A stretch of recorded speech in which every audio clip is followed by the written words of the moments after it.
All right. Welcome to the Why Dad podcast. We're your hosts, Paul Wandry and Andrew Stopelstead, on a mission to explore what it takes to become the best men, husbands, and fathers we can be, and to share what we learn along the way. I like this intro. Thank you. It's good. I worked really hard. Good. All 5 minutes. No. As parents and aspiring parents, we share a common hope for ourselves and our children Yes, to be happy and successful. absolutely. But what if there is one quality that could make all the difference? One trait that sets apart those who thrive from those who flounder. Today, we're talking about that game changer. Grit. Not grits. Grit. I think grit. We just do a whole episode on grits. We got the recipe for you. We've got the recipe for success. Grits. Oh, Andrew. Okay, so what is grit? Not a breakfast meal. What is grit, and why is it the key to overcoming challenges and reaching our potential?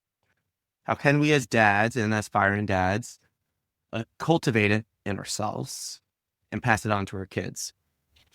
So stick around as we unpack these questions and dive into practical ways to raise kids who persevere no matter what life throws at them. Let's get started. I'm looking forward to this one. Yeah, just a lot of stuff in my life and stuff that I've learned from my dad that shows that this truly is, as you say, a game changer. So this is good. This is gonna be a fun one. I'm excited. Yeah, I'm also excited. I really believe what I said there, that this could be a key to success.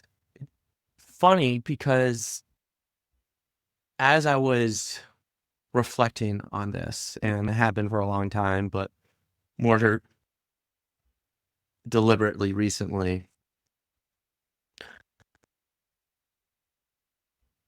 one resource I turned to was Grit by Angela Duckworth, and that's a great book. And she doesn't present it as like a new thing, right? And she digs into the science of it, which is kind of a new approach. Yeah.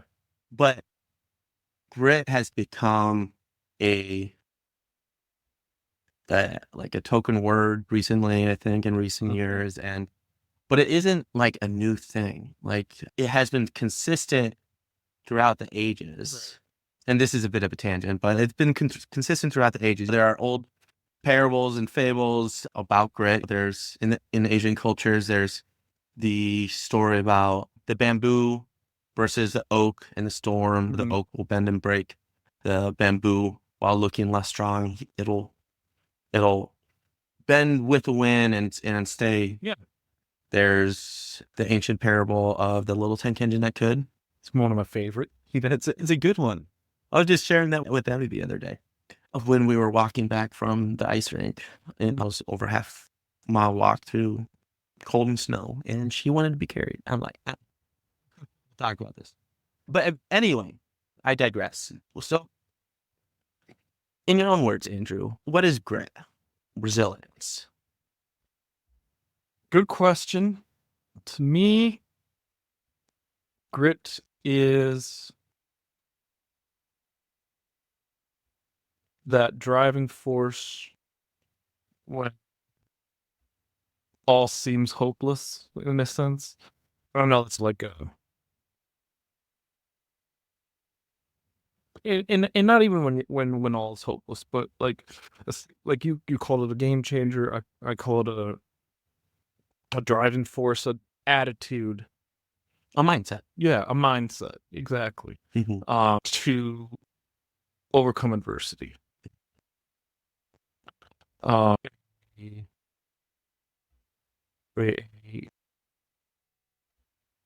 a mindset, a habit to just I'm not saying throw caution to the wind, but like when we've talked about motivation and discipline, various ways, but there's going to be at some points you need to have that attitude of, I got to get through this. I'm going to get through this. And you just mentioned all those parables. So yeah, for me, it's really that mindset to conquer your adversity, Mhm. whether it be big or little. Yeah. Yeah. I like that. And adversity, I think, is a big part of that. And um, I would define it similarly. I see it as the ability or like the driving force to power through adversity. I was thinking the same term. And like adversity could take any shape or form, right? It could be as simple as boredom or being tired or distractions or more significant roadblocks that are out of your control, Right. lack of knowledge, and the ability to bounce back and adapt. I didn't even look at your notes when I was coming up with that answer. That's just what came through. So Great minds think alike. exactly. Angela Duckworth, the author of Grit, she defines it as passion and perseverance for long-term goals. And I think that term passion aligns with your driving force because it's like if we are working on a project at work and we come to a difficult point where, okay, we had to write a difficult email, say that addresses a sensitive topic. It's kind of a confrontational email. I don't want to do that. It's like, okay, like you have the option of biting down on the bullet and knocking it out, or you're like, I'm going to scroll my phone or going to go eat a second lunch or whatever. Yeah. You have to have a reason to get through that. Yeah. I think with the inclusion of like towards long-term goals, I would say like really towards any goal, go as far as to say that, because yeah, you don't have that mindset through unless you're really trying to accomplish something. So including that kind of caveat to it. Yeah, I do think that there are applications of grit in the short term. But if you want to accomplish something that's truly lasting and beneficial, that's usually going to take a longer term. And also, if you want to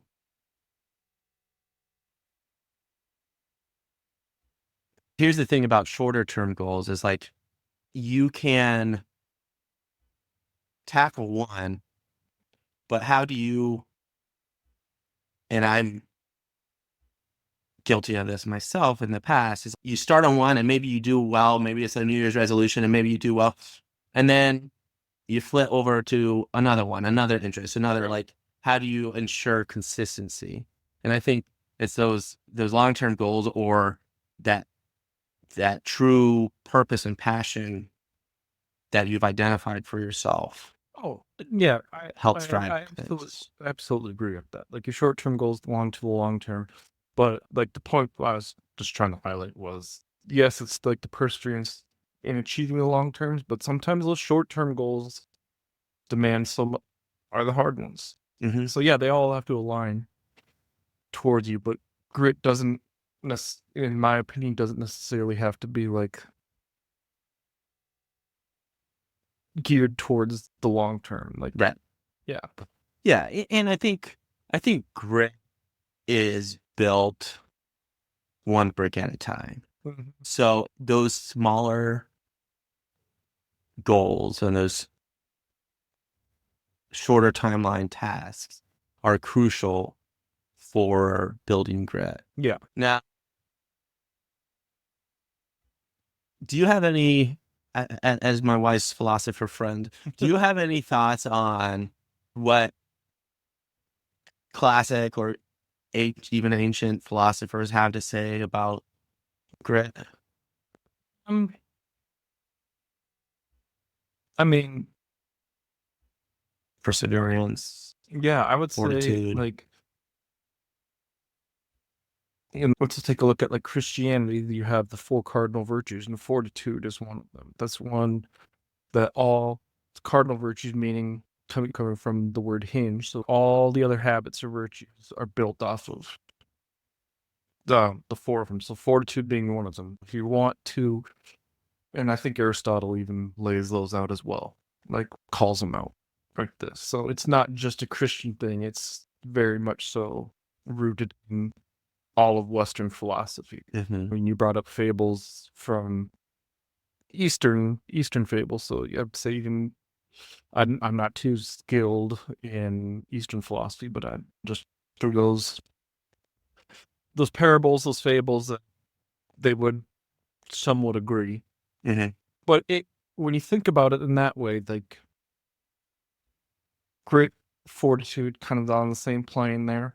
It makes sense that all these other habits that we're trying to accomplish rest on one of the on these as like the foundation or the ability to build up those particular habits. If you don't have grit or fortitude, you're not going to accomplish building better habits or Mm-hmm. becoming a virtuous person. Mm-hmm.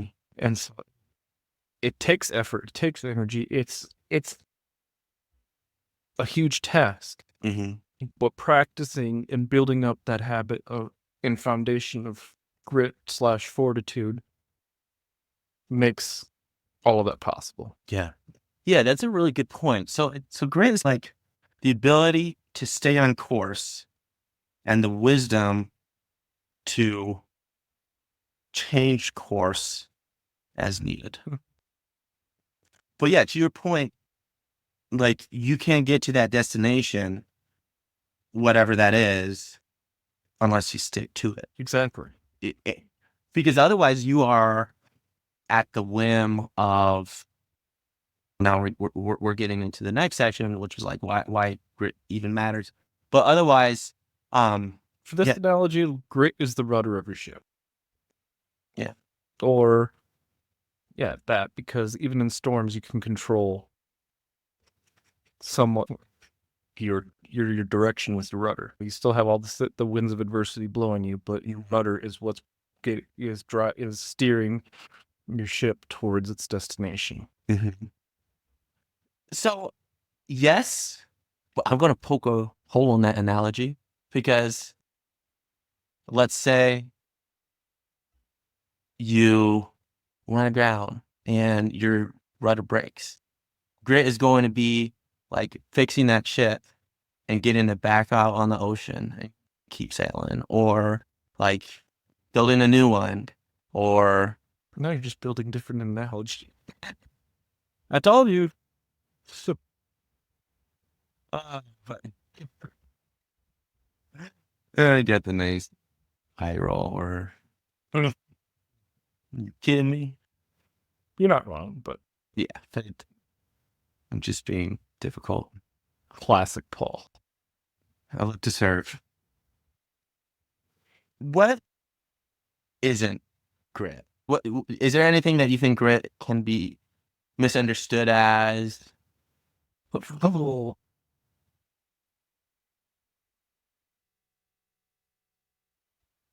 probably. I've got one that's related to what we were just saying. Mm. It's not quitting. Right. And I say that with an asterisk, Mm. but because I don't think where Evie's concerned or where I'm concerned, it's following through one's commitment, right? Owning up to your commitment. Mm. But it's also knowing like when it's not for you or when it's not the right path. And it's okay to make a decision. But I think the key is to not make the decision on a bad day. Like you have to think about it, you have to consider it. Ideally, Evie's in dance strength, right? Mhm. And I think we brought up in a past episode some struggles we've had where she like doesn't want to go in. And we had that same thing this week, and we were able to deal with it a little bit differently. And she did go back in. I ended up like being in the classroom with her because I don't know what it is. I don't know if she's just tired or if Right. she's like feeling like having separation anxiety or what, but she was able to stick in there and she was still doing all the work herself, but I was giving her that little extra support. But we're talking to her. So yeah, she's not even 4 yet, but this is something that like we've committed to. And obviously we're treading this very carefully because she is only 3. And yeah, she said she wanted to dance, but what did she really know what dance was? But at the same time, it's like, we don't always know what we're committing ourselves to. So it's like, we're not going to force her. We're not going to make it traumatic. But at the same time, we're going to show us like, this is a commitment. We've paid for it. So you have 5 more classes and then the recital. Right. And then after that, if you don't want to do it, we can find something else. Yeah. Like while you're telling that story, like grit's the mix of fortitude and prudence in my mind. So grit is not quitting, but it's not also admitting defeat. So Say more. yeah, so because insane people will keep doing. You've heard the classic thing, like, what's the definition of insanity? Doing the same thing over and over and expecting a different result. Like, they don't quit, but that's not grit. Fair. Yeah, that's a really good point. So, but like you were saying, it's knowing when you're saying this isn't for me. You're not admitting defeat. You're not saying this got the better of me, but it's okay. This isn't going to help me reach my goal. What is, in Evie's case, something she finding things she's passionate about or activities that she wants to do. Like it's not admitting defeat, but this isn't for me. It's not going to help me reach my goal of happiness. Yeah. Let's reroute and find a better path and go all in on that. Yeah, I think that's well put. I think there's no better way to understand something than to share examples and stories. Yeah. Do you have any that come to mind of any key characters any role models of grit that come to mind or examples? Yeah.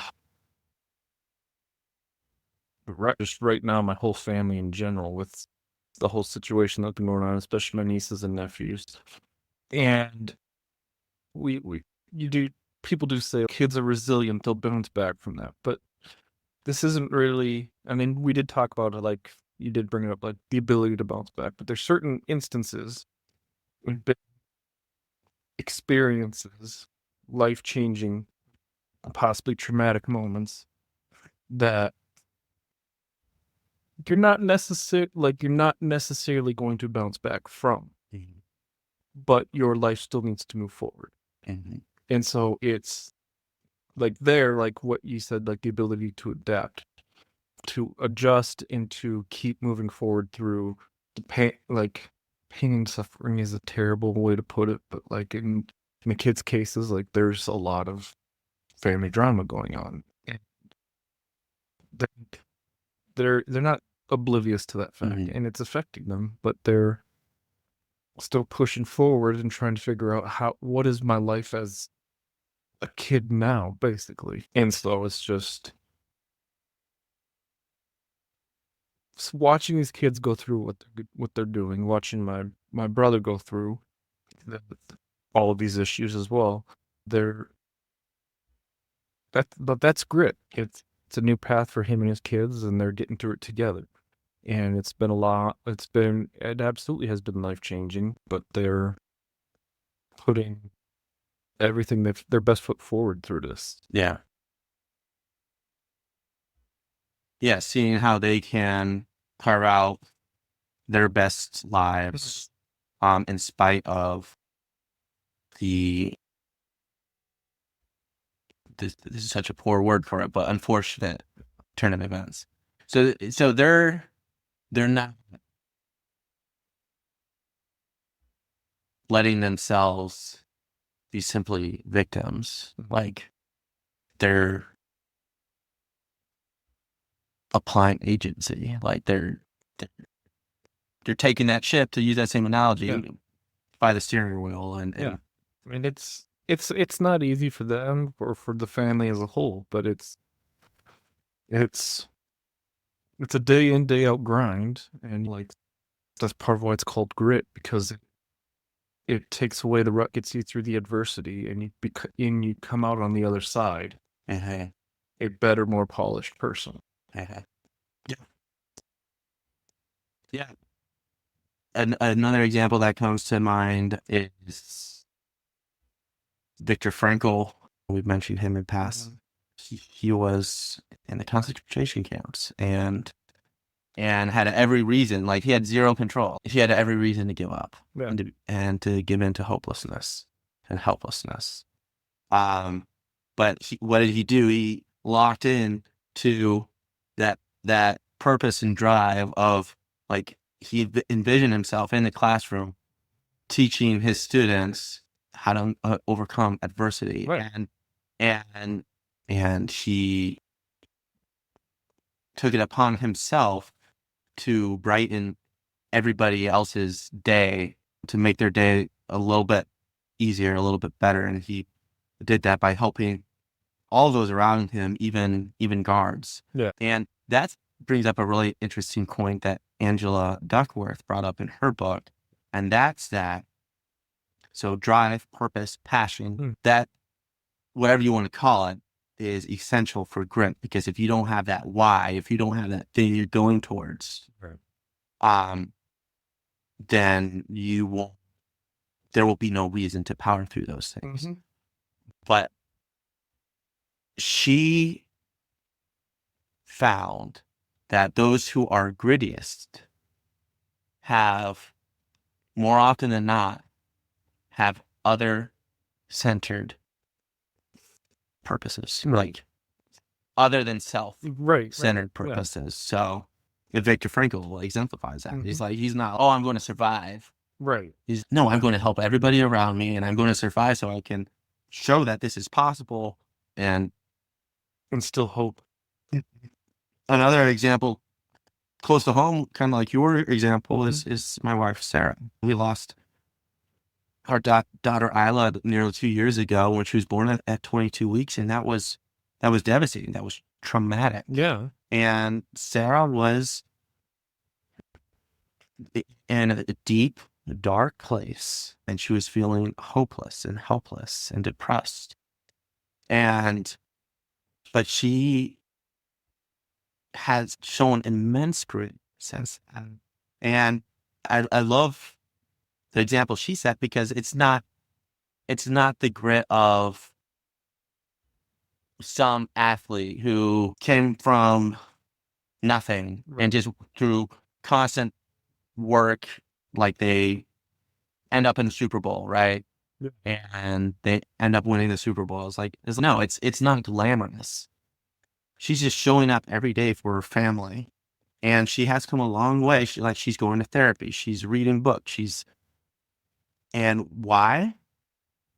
Because she wants to be here for me, for Evie, for Evie's little brother who's on his way. She wants to honor Isla. Yeah. She has found that other than self purpose and drive. And she talk about grit, women being pregnant. That's insane. Sarah's been pregnant for, she told me earlier today, 220 days. And 220 days of hormones and aches and pains and just exhaustion, not to mention like the anxiety that comes from, especially given our experience with Isla, is this pregnancy going to, is it going to go south? But yeah, like being pregnant is a marathon. Women are gritty too. And on top of that, it's gritty enough going through one pregnancy, but to go through multiple. Yeah, women are incredible. Yeah. I think motherhood like highlights in the best way possible. Like you said, grittiest people are doing it for others. And like to go through all of this because out of love, and then, not just for her husband, but for the little one that's, just growing inside, Mm-hmm. wreaking havoc on the body, and Yeah. to continue to just because it's a love for others and not for themselves. Like I think mothers are like the best example of grit in general. Yeah, they really exemplify that selflessness and just day in and day out. And I think it's a call to us men as husbands and fathers and those who want to be, like, to take a page from their book. Yeah. And, but yeah, I think the constant theme here is these gritty folks, whether it is a mother or whether it's Viktor Frankl or whether it's Thomas Edison with the light bulb. What was that? Mhm. 1,000 or 10,000 failed attempts? Right. They all had a single purpose that they're working towards. Mhm. Uh, and you mentioned earlier mindset, like they have a growth mindset. It's not Carol Dweck in her book Mindset. She talks about growth mindset versus fixed mindset. Right. And the fixed mindset is like, oh, I am who I am. Like either like I'm good at football or I'm not. Right. I'm smart or I'm not. I am creative or I'm not. It's no. Those with growth mindset is like, I might not be good at football yet, but I can be. Mhm. I might not know how to read, but I can. Right. I might not, you name it, but I can figure it out. It's that can-do attitude. Mhm. That, just knowing that come what may, that you can figure it out. Exactly. It's a mindset. It's an attitude. Yeah. It's a way of life. 100% agree with that. The last thing I'll say about it is like, it's relentless pursuit. I was like, Mhm. with a caveat of making course adjustments, right? It's day in and day out. And how do you do that effectively? Mhm. It's through habits. It's Right. through building habits. It's one brick at a time because we're creatures of habit. And that's our biggest tool available to us, is the ability to build habits.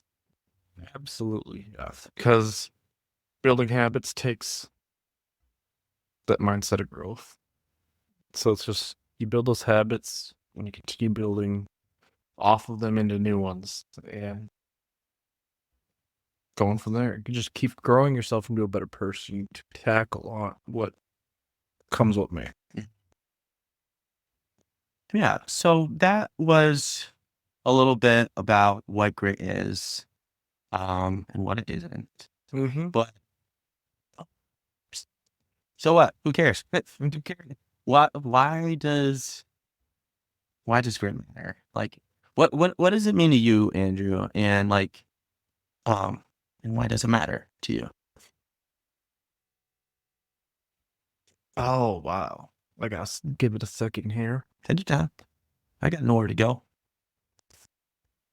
Yeah, to me, it's why does it matter? Because, I mean, we just talked about a lot of that. It helps me. It's important for accomplishing my goals. Like I mentioned before, it's easy for us as humans to admit defeat the first time around. Easier the second time around. But it's that you brought up the light bulb example. And it's just going about something, figuring out how to accomplish that goal, knowing that there's a way to get there, and just doing what it takes, trying every possibility, not letting yourself be defeated by accomplishing your goal. Maybe it's to help you realize maybe you did right now set an unrealistic goal because you haven't accomplished like building certain habits needed to get to that goal. So it's, take a step back. Let's focus on building these, and that's going to help you overcome this area. Uh, So it's important to me because the whole mindset process. Like, I want to do good in my life, and I'm not gonna let something drag me down from accomplishing my goal. And I've done a couple like professional development courses, and a lot of it came back to mindset. If you want money, the money's out there. You're gonna get it. Mm-hmm. Or you can be like, oh, like I'm never gonna get there, and I'll just be happy with your 9 to 5 and whatnot. But it's to me, it separates the boys from the men. As men, we want the best. We want for ourselves, for our families, those around us, and so it drives us to achieve that best for for everyone, including ourselves. It again. We're gonna be using like that pushing, driving, emblazons us to not, me at least, to not give up. Like,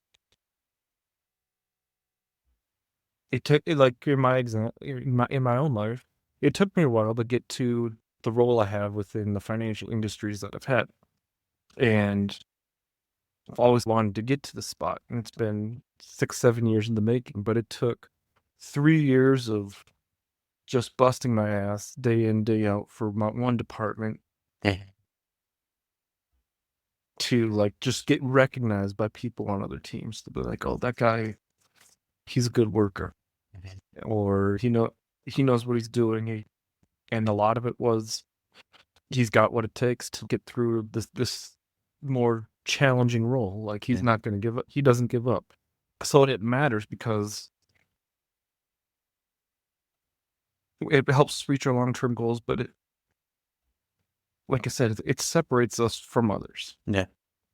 Yeah, it does. It separates us from those who achieve, who accomplish what they want versus what they don't. Those who have direction over their life versus those who don't.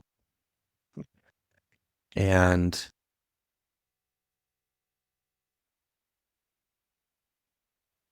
Like, another like big thing about grit that comes to mind is those old-timey cowboys driving cattle from the plains of the Dakotas down to Texas, mhm, and just all the shit that they had to go through to make that happen. And it was just so that way they could provide for their family like a mhm, better life. Sure, some of them might have been like outlaws, and that was the only way to make a living. But you know, just going through like these examples of like, you hear grit and you think like the Marlboro man, like cowboy, like there's a mhm, tough guy, sleeps in the outside, weathers it all to accomplish his mission of just driving a bunch of cows mhm. across the country. That's his mission. That's his goal. Nothing's gonna stop him. Yeah. So that's why it matters to me. It's like nothing can get in my way because I have this mindset Yeah. of I'm going to overcome this. I'm going to. Yeah, I mean, it gives you control over your There life, we go. over Yeah. where you're going. Mm-hmm. Whereas if you didn't have grit, or if anybody doesn't have grit, if we don't acquire this mindset of grit, which it's not like a do or don't, right? It's a scale. In fact, Angela Duckworth, probably going to hear her name many more times. She has, to help her in her research on grit and what it takes to, because basically she was studying the science of accomplishment. She created a scale of grit. And so there's quite literally, you can go online and take this scale. It's like 10 questions and you'll get, okay, I'm this gritty. So it's not like you have it or you don't, but you can always become grittier. Yeah. But if we're not gritty, or the less gritty we are, the less control we have over our lives, because we're just at the whims of our, however we're feeling in the moment, or the distractions or curveballs that are sent our way. Yeah. Agreed. And we might get somewhere, but we don't know where that's going to be, or it's going to be a heck of a lot more circuitous. I took up swimming last year, and I've done some open water swimming. Now it's very different from in the pool where you have lines like lanes, and you can't veer out of one because there is a line floating in between each lane. They'll even paint it on the bottom of the pool. Yeah, and there's a line painted down up there, so it's much easier to stay straight, and because you're changing direction every 25 meters or however long it is. But when you're out in the open waters, my swimming is, okay, I know it is like 500 yards to that buoy over there or whatever it may be. Okay. But then it ends up being like 700, 800 yards by the time I get there because I'm like going left and I'm going right and then I'm going left. And it's like, but that's also, I think, an element of grit. It's coming back on course. Yeah. Because we're always, no matter who we are, like we're going to veer off course. So we got to bring it back. But it's having that destination and the determination and the reason to get there. Yeah. Because otherwise, if I just go swim in the lake and I don't know where I'm going, like probably gonna end up drowning because like I'll end up in the middle of the lake and be too tired and turn around and. No, I like that. Kind of goes along with what I was saying, like how grit is like the mix of prudence and fortitude. Like the prudent aspect enlightens your mind and enables you to have like that moment of control. Do I let my emotions get the better of me, or do I'm not going to say push them down, but properly deal with them in order to... Yeah. So do you think it's a true mix, or do you think that we need that wisdom, we need that prudence to keep grit in check per se? Because like you could apply grit to, I don't know, like you could say Hitler had grit, but that definitely wasn't a good or positive finality or purpose that he defined for himself. I don't know. Maybe it has its moments of, because everything we're saying just comes back to it's both of these. The habits and virtues are involved in this one. Yeah. And even if it's not the same thing, it's required, or to be effective, fully effective, it's required. I don't think that you can say there's a clear 50-50 combination. Yeah, it's probably semantics at this point. Yeah. But regardless, it's necessary because, I mean, you could hate your job, right? And it just makes you absolutely miserable. And you're like, I'm not a quitter. And like, you just keep at it. And that could be, some could say that's grit, but is that the best choice? Is it driving you towards your goals? Fair. Yeah. So in that sense, yeah, it does encapsulate both. But yeah, like we want to be happy and successful. We want our kids to be happy and successful. So this is where grit comes into play, because how else can we truly guarantee or at least help ensure that we achieve those results? It's through grit. It's through day in, day out effort. It's through your kids are sick, you're sick, you get up and you take care of them anyway. It's through you're tired, you're exhausted. Yeah. Every morning getting up for work. Yeah, going to work. Or dealing with a kid's outburst. Or even in the good times and in the bad. Exactly. It just shines brighter in the bad. Yeah. Grit can be empowering because we know if we have that mindset of growth, of grit, we know that no matter what comes our way, no matter the obstacle, no matter the challenge, we can overcome it. I don't know what challenges lay ahead of us with Abby and her little brother. Like, we didn't know we were going to deal with that dance thing, but I know that together with Sarah, we can think about it. We can assess what happened. We can strategize Mhm. what is the best way to go forward. We can experiment. If it doesn't work out, we Exactly. like rinse and repeat. And I'm sure it was the same way with you, like getting to where you are in your job now. You probably had to consistently assess, see how you're doing. Did you need to try something else? Right.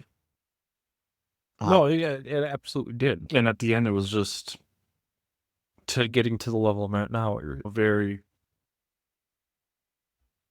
like, I had, like I said, worked my butt off to get there, but it meant taking on a lot of extra responsibilities that I didn't want to deal with. Always having that mindset of in my job of, okay, so what, having that, the initiative, like I have to be the one to think of this. And then set, even though I was so low level, like setting up all these meetings with like high level managers to like, this is what I noticed, this is what we have to accomplish. These are issues. Like, hell, I'm the ones with my hands on the keyboard. I can already tell you this is how it's gonna go. So yeah, it was for like a year, it was 4 or 5 months of helping revamp a system of 14-hour days. mhm. So yeah, it took a lot of me. I have gray hairs in my beard because of it. Very becoming. Yes. Yeah. And we're always going to have those. That's life. Either we adapt or we don't. Either we keep going or we don't. And like you said, that's what is going to set us apart.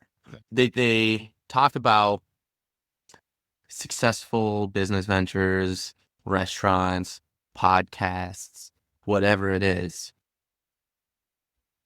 Like most of those that fell like for podcasts specifically, they fell within the first year. Right. And most don't even do, I think it's something like they don't even get past the first 5 episodes. So, which I think today's the 5th episode. So like next episode when we can quit. No, I'm kidding. We did it, guys. Thanks for tuning in. Bye. But no, the point is those that are successful are those who kept at it. So Yeah. that's how we set ourselves apart. And how cool is this? Like how invigorating is this that if we give our kids or help our kids form grit themselves, Mm-hmm. they can set themselves apart. Right. And they can then go on to, it's not even so much about setting themselves apart, but they are empowered to accomplish what they set Mhm. out to do. Yeah. They can become the people that they want to become. And I don't even mean like a fireman or a teacher or an athlete. Like, who is the person, Existentially. that we want to be? Like, Mm-hmm. kind, loving, adventurous, curious, whatever it is. They get to become that person. Right. They know that they can become that person Absolutely. because there's a process, and we can get into what some of those things are. Mm. But we'll take a little break here for the favorite part of the show. Even if this is the only part of the show you ever listen to, I'm fine with that. Yeah. What you got for me, bud? Give me a second. Give me a second. Okay. Well, you start this time. I think I started last time. What did the meatball say to the noodle trying to escape? What? You can do it. It's possible. Oh, gosh. That one actually might get me to laugh. Okay. While you're still looking, why do kids love bedtime? Well, you probably have experienced this with your nieces and nephews. Because it's the perfect time to suddenly get hungry, thirsty, and philosophical. True. To come up with any excuse not to do it then. Oh, you're on this one being Mr. Computer Tech Guy. Bring it. What does a baby computer call his father? What? Data. Why don't parents ever get tired of telling bad jokes? Why's that? Because they're always dedicated to their craft. Oh, way to work a dad joke into a dad joke. I only seem to get sick on weekdays. I must have a weakened immune system. So good. It's bad. Why did the kid refuse to eat their vegetables? Because they just didn't care at all. Care at all.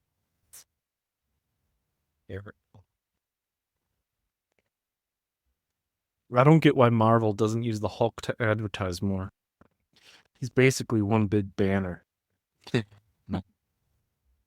Okay, last one for me. How do you know a parent is lying?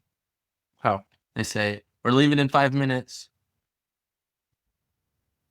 Classic. Which days are the strongest? Not the weekend days. Saturday and Sunday. The rest are weekdays. Fair. So they're weekend, but they're just not the weakest. Exactly. The others are weekdays. Yeah. Okay. I get it. And unique. Week. Okay, great. So now what? We talked about what grit is. We talked about why it's important. How can we be gritty and help our kids be gritty? I think we kind of, at least as us, kind of just been hammering home like good habits to help you accomplish your goals. Sounds vague, but it all starts from there. Like, you have to build, to be gritty, you have to build good habits. You have to build, I think you mentioned it just a couple minutes ago, like a good routine. Like, you have to build yourself up in those good habits. Again, a very general and vague answer, but it's like one of the best, honestly, because it's going to take grit to build those habits. So you're turning into your like a circular argument in a sense, but basically you just have to. We ourselves have to know who we want to be, Mm-hmm. and build those habits to be that person in order to accomplish the goals we. So that's why I said it's circular, but Yeah. I think. I think it does come back to knowing who we are, like you said, which is like finding our purpose. And how do we do that? We recognize, or we look, we experiment, we explore, we find what is important to us, what interests us, because that's what it starts with. It starts with interests. And so the perks, yeah, whatever piece of curiosity, Angela broke it down into a couple of stages of grit, and she says first and this is important both for ourselves as individuals and also for our kids, because they're not going to know when they're 3 years old. Oh yeah, my purpose in life is to be a zookeeper. Like they even if that's what they say, that they don't grasp what that means.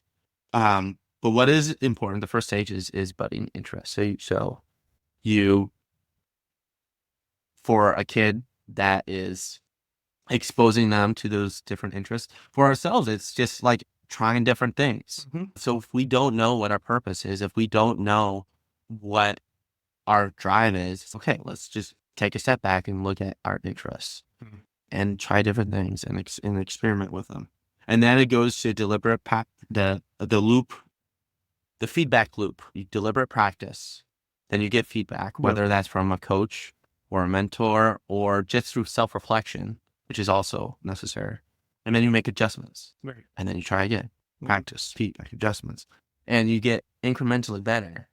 And then the more you do that, you're fostering that interest, and eventually, and it probably is a conglomeration of different interests. You find like what your purpose is. Yeah. So, and then, yeah, once you have that purpose, it's building those habits. It's building those habits to get there. Building those habits, and you said it too, adjusting that. Once you get there, like adjusting that mindset. Look back at everything you've just accomplished. Be amazed by it. And be proud of it. And take that to fuel you on your next endeavors. If I just did all of that, there's no stopping me now. Have that attitude, that disposition. I love that. You gotta recognize your wins and build on those wins, because that's crucial for us as individuals and for our kids. I was reading a book this week called Unwinding Anxiety, and I forget the author, but he talks about how the brain, like this is probably pretty self-evident, but it gravitates towards whatever produces the most benefit, Right. right? So in the case of anxiety, this is oversimplifying it, but to overcome anxiety, you need to reinforce to yourself, to your brain, that it is not productive and it is causing you pain and stress. Mm-hmm. Whereas the whatever the tools are to work through anxiety bring you peace and preparedness and more energy to deal with the problems that come. And so the more you reinforce that, your brain is like, oh yeah, like anxiety is depleting my resources and it isn't effective. Whereas if I do this, like I'm conserving those resources, I have more energy, and you reinforce for yourself that this is the way, this is the most bang for my buck. Yeah. And so it's the same way with recognizing those wins. Is, yeah, you powered through, like you got up with your alarm and you went and did a workout, even though you had a cold, or even though you woke up in the middle of the night, because this is what you committed to do. And you know that this is going to help you achieve your goals and become fit and be healthier. And you did it, and you're like, oh, I was able to do it. And then I finished that workout program on time, Mm-hmm. and now I can run farther, or now I can lift more, or like now I have more energy. Mm-hmm. But it's reflecting on that, and it's reinforcing for yourself that you're capable and that it brings positive results. Yeah. No, I especially like the point on anxiety. I was actually having this conversation with one of my friends that deals with high anxiety and had panic attacks and whatnot. We were talking about all of these exact points last night, Mm-hmm. and not per se saying like how it relates to grit, but along the points he said. With anxiety, you have to give yourself the time to reroute the way your brain works in order to overcome anxiety. There is a huge, I think we were talking about a study, like 85% of people that suffer with anxiety, if they're just prescribed pills, will never overcome their anxiety. Like they have to go through kind of just that whole like mind mapping, like, and readjusting their dispositions and their attitudes, which is painful and difficult.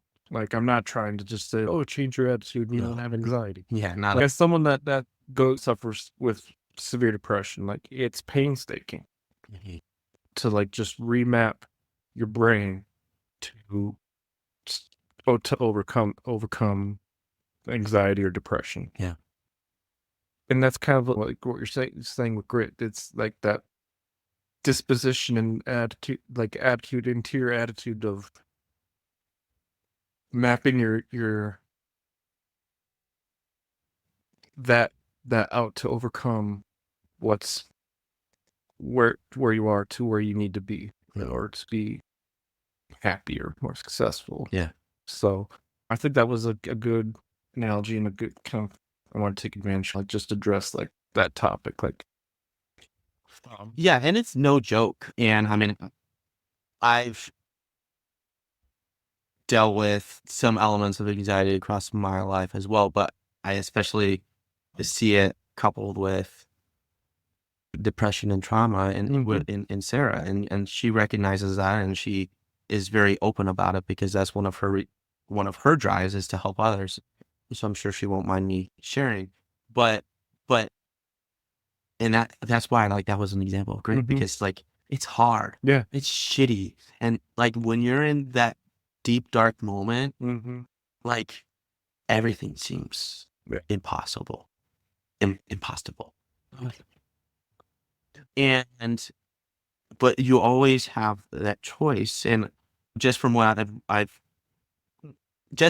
seen in Sarah, she always has had that choice. and it's not always right away. And sometimes those bouts are a long time, but she always comes back and she continues to do the work. She is going to therapy consistently, even though she comes home and she's tired and she's exhausted. That was exhausting, but it was good. We made progress. And then there were times where she had a session and she's like, I don't feel like I made progress, but she went back anyway. But like the amazing thing is our brains are plastic. Yeah. We can rewire our brains and we can change those neural pathways. So like whether it's overcoming anxiety or building a grittier mindset or both, it's possible and we can do it. And you mentioned habits. I did. So grit is like a superpower. And habits are the super hack or the superpower. Because what are habits? It's basically when you're building a new habit. Let's say that you want to start waking up with your alarm. It doesn't matter what time that is, but you're going to start waking up with your alarm. You're not going to hit snooze. You're just going to get up. Yep. You, like the first morning, it's going to be hard. And the next morning, it's going to be hard. Yeah. And you're like, I don't want to do this. So it takes a lot of effort to roll out of bed. And there are other ways to make habits easier and to accomplish them. And we can dig into that another time. Yeah. But the fact of the matter is, like, I think people may have heard that like 21 days, I think was a common, like it takes 21 days to build a habit. But really it takes 60 to 90 days for it to truly be a habit.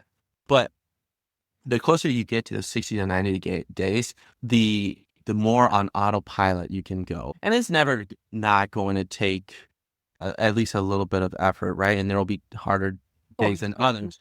Absolutely. But by building that habit, you're conserving energy and you're creating an automation for yourself. Oh, yeah. So then 90 days down the road, like alarm goes off, you like roll out, yeah, I don't want to do this, but you're doing it anyway. And then by the end of the year, you don't even need your alarm. You bought it still. Yeah, exactly. So, like my dad for the last 40 years has gotten up at 5 a.m. He doesn't have an alarm clock. Yeah, but it's that circadian rhythm and yeah. So yeah, it's like when you think of grit and you think of doing something interminably to get to your goal, it's not like every element of your day requires 110% effort. Now, we can talk about that attitude, and that is important, but it doesn't require 110% to roll out of your bed if it's a habit you've already built. So, like, that is a super hack, super powerful grit. You just start building those habits, and I could wax. Yeah, it pushes you to build those habits. Yeah, so that way you can build new ones later on. Yeah. And you were talking about how circular, those like purpose habits.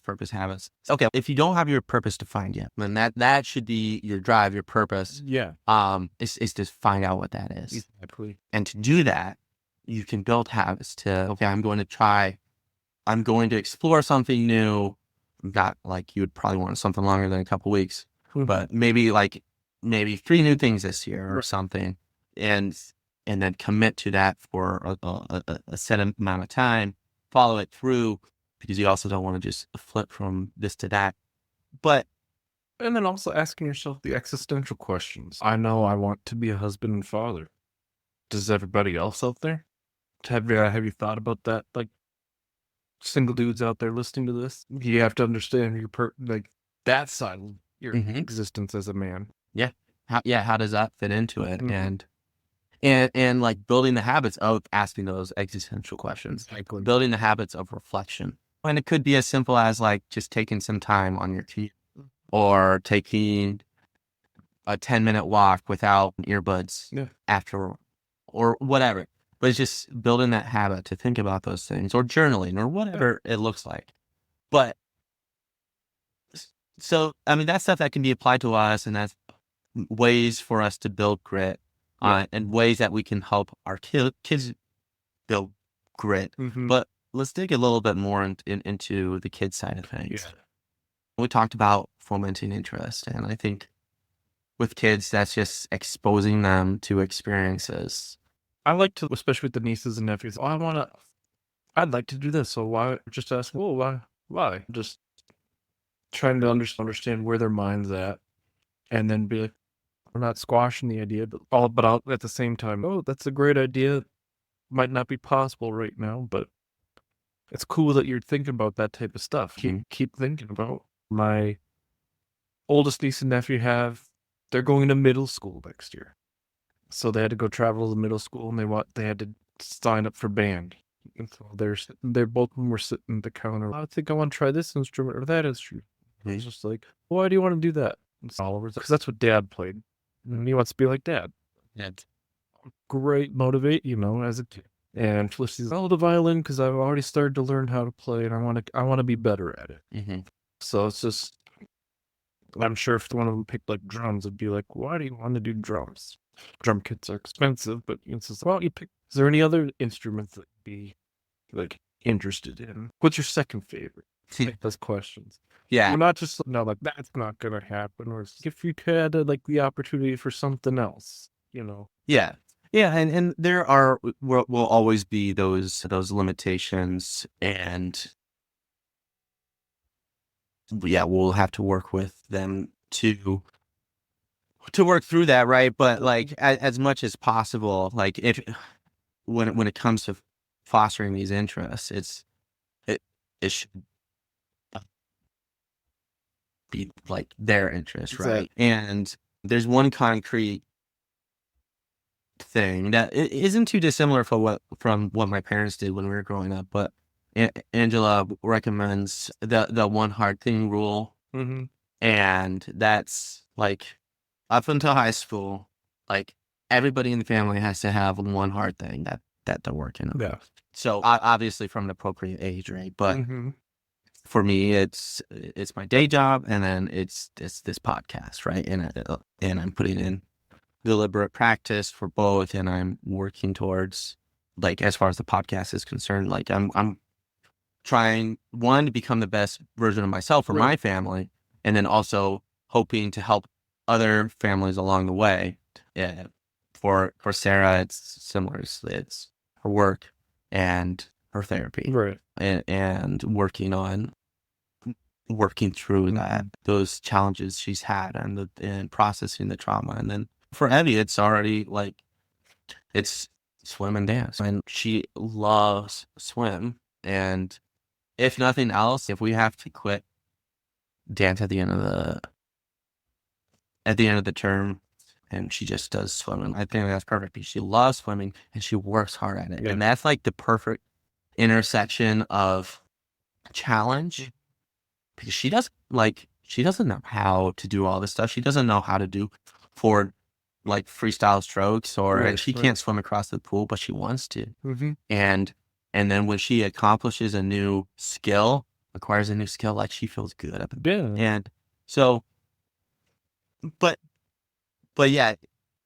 And then she recommends that once you get to high school, then you do two hard things, because there's evidence from studies done that if through high school you do two or more things and you are committed to it for 2 or more years, you're going to build that grit. You're going to build that resilience. And one manifestation of that is, if you do that, you're way likelier to finish college, for example.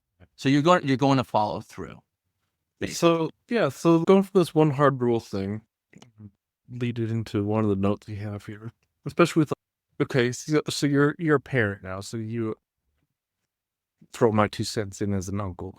But yeah, dealing with that one hard thing, it's gonna be hard for kids. So how do you help them persevere through that when it's getting difficult for them? What's like the note here you have here, don't squash frustration. Like, what do we do? Yeah, I think it's about giving them tools to manage that, right? I'm still figuring it out, but like with the dance example, that's, if you can't tell, that's very prevalent in front of mine in our lives right now. But it's like, I'm not just going to like throw her in the dance room and shut the door so Right. she can't come out and deal with it. Mhm. Because that's just going to be, it's going to be frustrating for her. Like, and because she doesn't know how to handle it. She doesn't have that skill yet. Yeah. So like, I'm also not going to let her come out and play. And like, that's what she wants to do because that's the easy, like, this is hard. I don't know how to do it. So let's look for an easy outlet. Yeah. No. So we have to give them tools. We have to help them process, hey, this is hard because it is hard. Mhm. It feels hard because it is hard. It's not because you're bad at it. It's Yeah. not because you just haven't learned how. It's Mhm. frustrating. I heard this today. Oh, I think it was on Dr.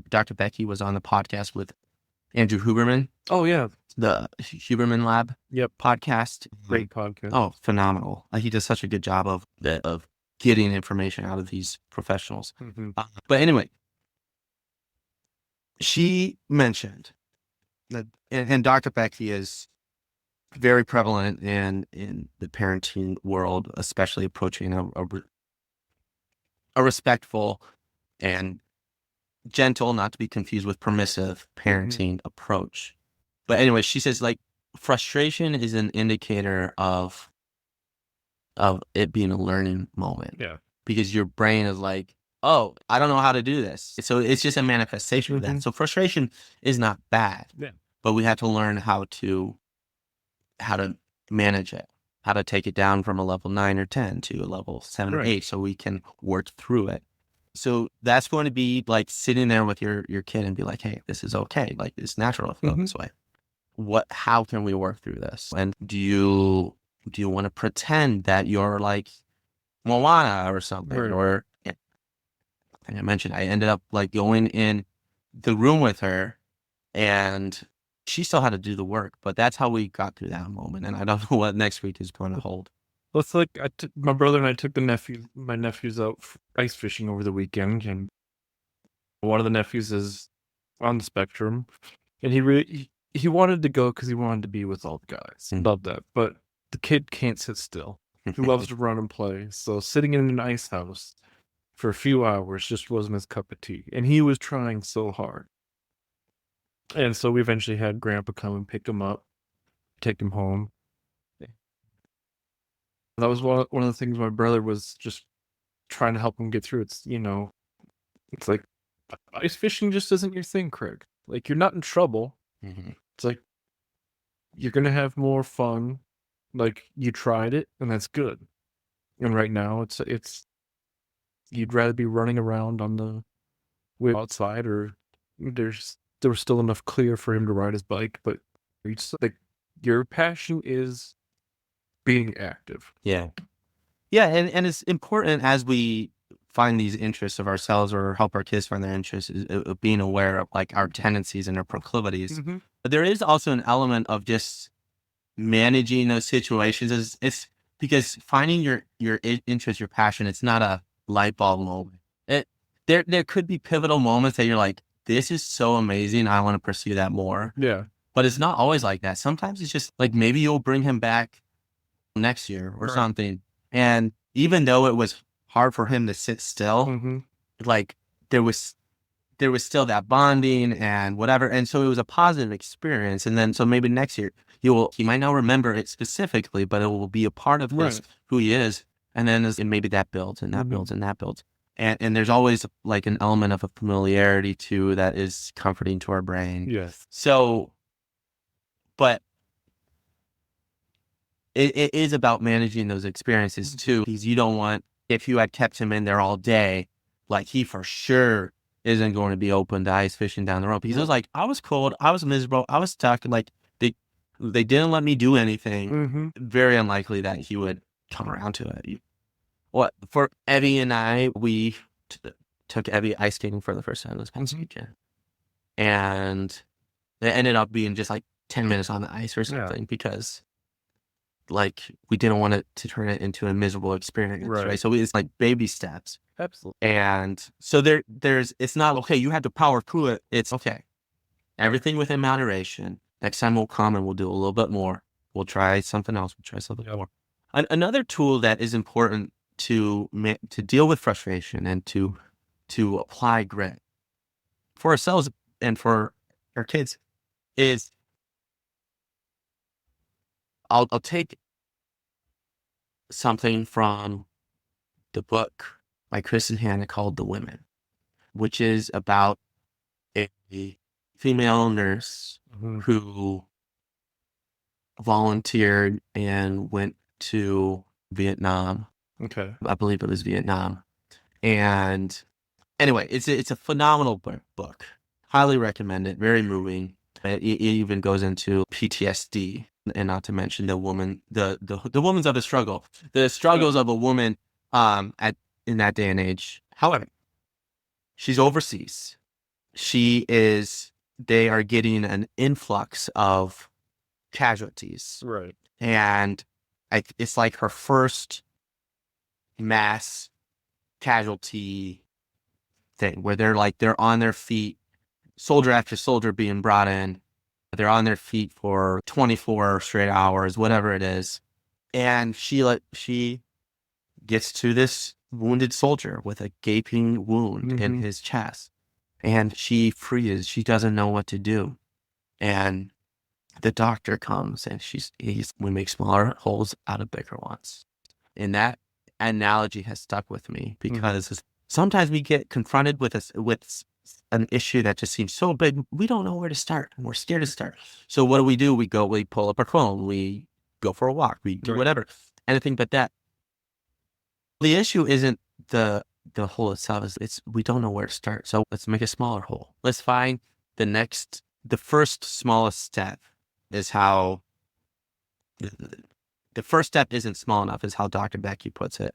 You got to find what is the smallest first thing that I can do to get started. Because once you get started and you have that initial inertia, right, it'll be that much easier. So if you're sitting down to write something, like, what's the first word you can write just to get started?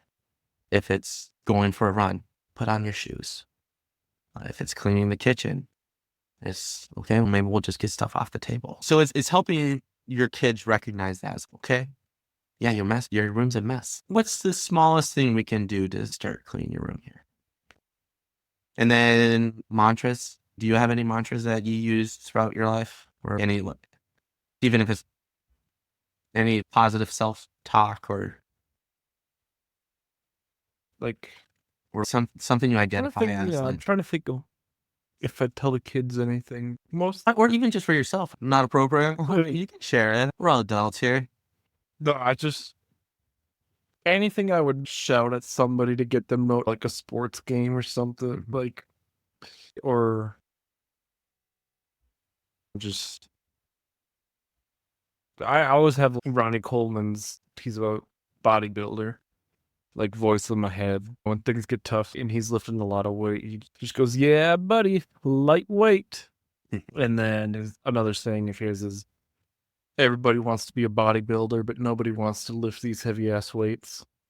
Yeah. So yeah, nobody's wants to put in the work. Yeah.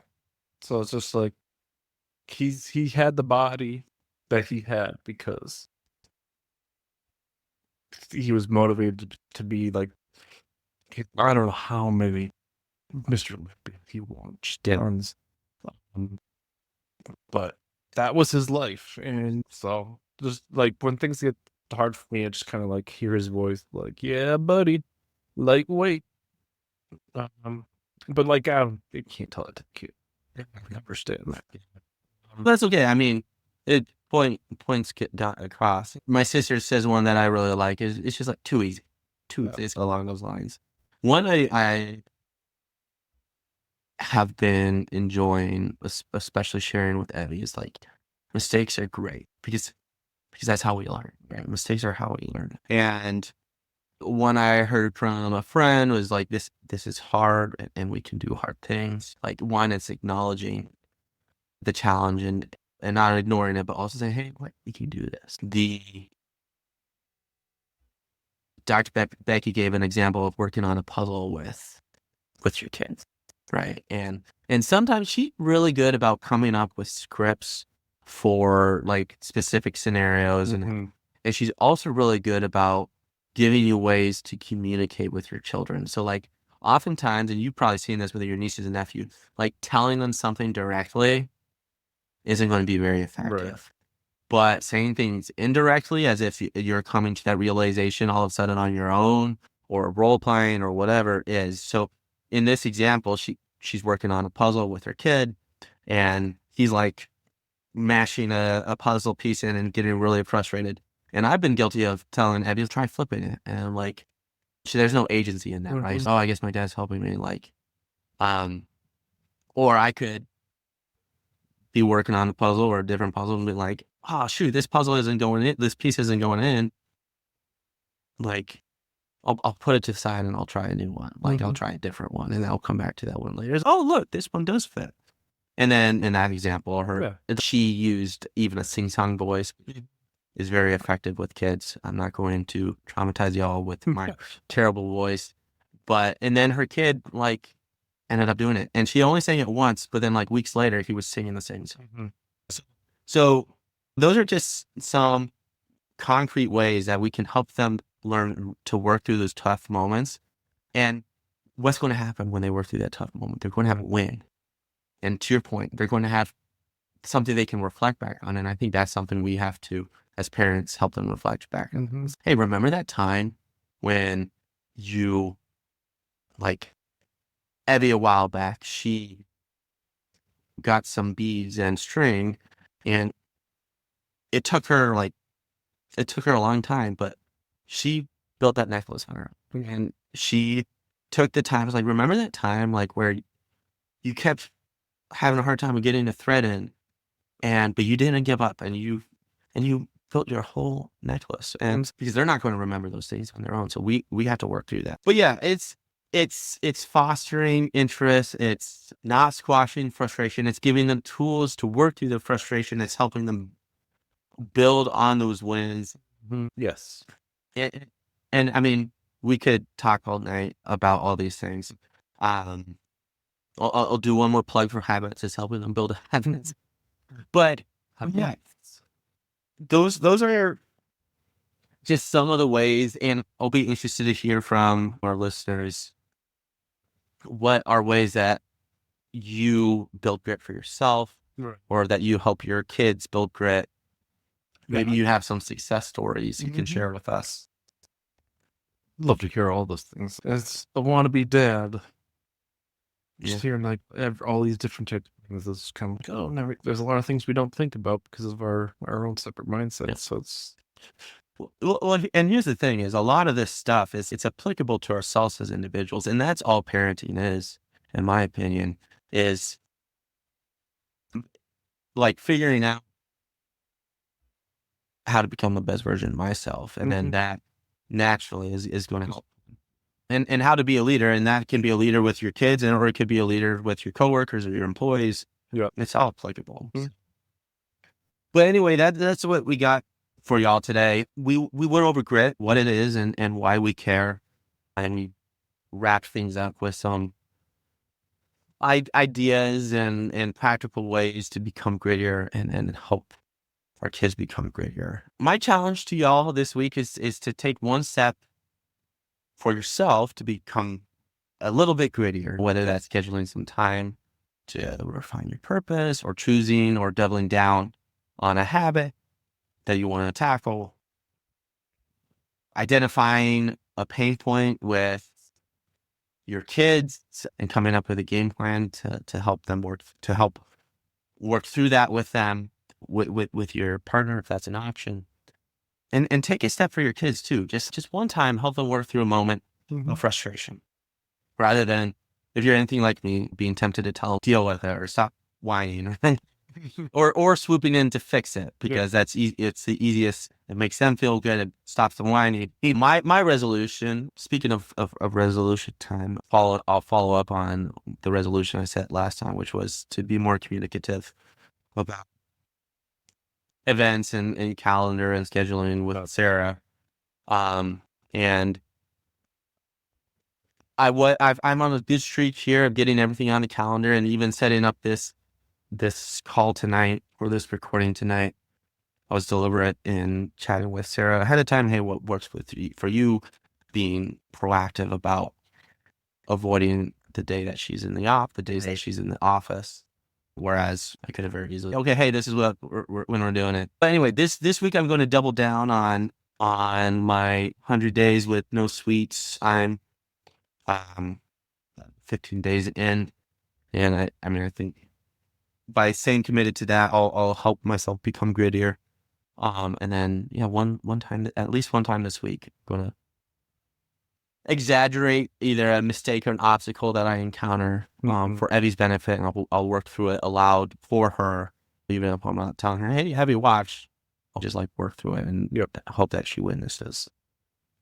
But yeah, so we're asking y'all to do this, but I'm right there with you. Like, I'm doing this for my sake. I want to become better, and Absolutely. I'm not going to ask y'all to do anything that I'm not doing. What about you, Andrew? I know we're also introducing a new segment. It's called Tool of the Week. So today's Tool of the Week is Paul Laundry. No. Yes. Do you have? You're welcome to share a resolution if you have one, but no pressure. Otherwise, do you have a resource or something that you've been liking lately? Like my resolution, but it was also communicative because you and I know each other so well. Like, it's easy to assume certain things, and like with everything going on, it just seems it's the easy way out to just, this is what. So I can say we're successful in that, but not only in between us, but at work too. As you recall, I made a big mistake because I assumed something that my manager was taking care of. So I can say for a fact that when I didn't completely understand what was being hinted at, like I asked, okay, what exactly do you want? So yeah, there hasn't been any issues. So we're building that. We're gonna keep that habit going. But for this week, as Paul, I just started my capstone project for my master's program, and it's a big deal and it's daunting. Yeah, dude.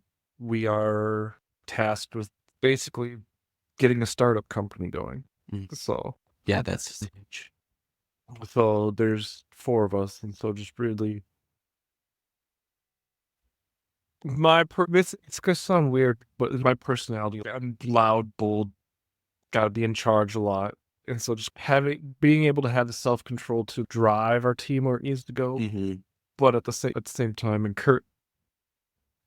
that's why I said it's gonna sound kind of bad, but doing the application that we had with the kids with my team, because we all have like different backgrounds, and already there's some that are just like, this system that we have to use is really difficult. I don't know if I'm gonna get through this. So it's just kind of like, okay. Yeah. Or through our tasks. That's one of my big things that my normal job that I like to do is just like guide and coach my teammates. Like, instead of just giving them the answer, like, this is the guideline that we follow. It's in here. Have you tried these other options that we're supposed to be using? Like, what worked and what didn't? Make sure you do it in the sing-song voice. So it really fits. This is the guideline. I wonder what information I can find. And I've seen it in my coworkers, those that have come to me for help, and I'm like, you'll find all this here. Like, they'll come back to me like next week. It's like, similar question. I went through the guide, what you showed me, but now there's this new situation. So it's already showed me, like, they want to be better people and they're trying to be the best that they can. So they already are looking at, like, I got to look through these certain areas because I know there's going to be a lot of helpful stuff there. And then if I get stuck, I'll reach out again. So just like really encouraging my team through a more, not passive is the wrong word, but supportive role rather than being the sledgehammer, both in school and my own work. Helping them work through their frustrations and their challenges in order to become better people. Yeah. I like that. Good luck with that. Group projects are always tough, dude. Always kind of like luck of the draw too with who you get partnered with. But wish you luck, and that's so exciting that you're on the final stretch here. Yeah. But for the new segment, Tool of the Week, Grit by Angela Duckworth is a phenomenal read. I got a lot out of it for myself, and also crucial conversations. I'm about a quarter of the way through that. I've got a tough conversation with some family coming up to work on our relationships and work through some things to hopefully improve our relationships, and it's either going to go well and we can start making progress, or it could go horribly wrong. So far, the crucial conversations that I've had it recommended to me as well seems to be very, very helpful. Quick tidbit about that is there were studies about those who were trained in learning how to manage crucial conversations, right? Which can be applied to tough conversations. It could be anything that's like high stakes, right? It could be family relationships. It could be asking for a raise. It could be talking with your boss or an employee. Like any of those could be qualified as crucial conversations. But there is evidence that learning how to handle these conversations the right way is helps you be healthier. Anyway, so if you want to be healthier, crucial conversation. And if like that type of book doesn't really get you going, my tool of the week would actually be Lee Iacocca's autobiography. So for those of you that don't know, Lee Iacocca was a automotive industry giant. He's the reason the Ford Mustang exists, the minivan exists, and whatnot. If you saw the movie Ford versus Ferrari, John Bernthal plays him. But a very passionate business leader, was running Ford, was fired from Ford, took over Chrysler, which was failing miserably, and turned that company around. And it took a lot of perseverance, determination, and grit for him to be able to accomplish all these things. Yeah. And that comes up in that book, and honestly, any of the books he reads. He's one of my favorite businessmen just because of that fact. Like he basically knew he was getting fired from Ford, and he was just like, I'm still going to do what I do because I'm not going to let this company take me down. Like I'm going to push myself to succeed even more. Oh, yeah. Yeah, there's so much we can learn from people like him, and like those. I think studying the greats and just leaders and reading those biographies and even anti-leaders, there's so much we can learn. So thanks for that recommendation. But yeah, anyway, thanks everybody for tuning in. Hope you enjoyed today's episode. Remember, like, subscribe, and share with someone who could benefit from this. And until next time. Yeah. Thank you, guys. Thank you, Paul. Thank you all.